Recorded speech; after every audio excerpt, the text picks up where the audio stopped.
যদি বলেন সঠিক বিচারের কথা, ওইটা আমাদের দেশে নাই। যদি বলেন গরিবের হক ফিরিয়ে দেওয়া, ওইটা আমাদের দেশে নাই। তবে যদি বলেন দুর্নীতির কথা, ওইটা আমাদের বাংলাদেশে কোনো অভাব নাই।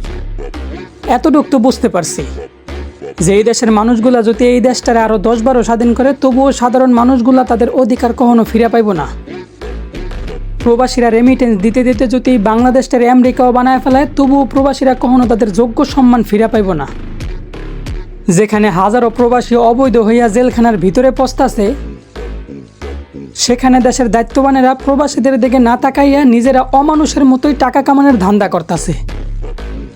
তো বলি, আজ না হোক কাল এই পাতি নেতাগুলারও আল্লাহর সামনে দাঁড়াইতে হইব।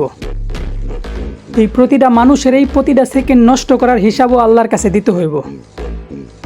ওই দিন আল্লাহর আদালতে জজ হইব আল্লাহ নিজেই। তোমাদের টাকার কেনা কোনো প্রশাসন থাকবো না। তো ওই দিন যদি ধরা খেয়া যাও নেতা,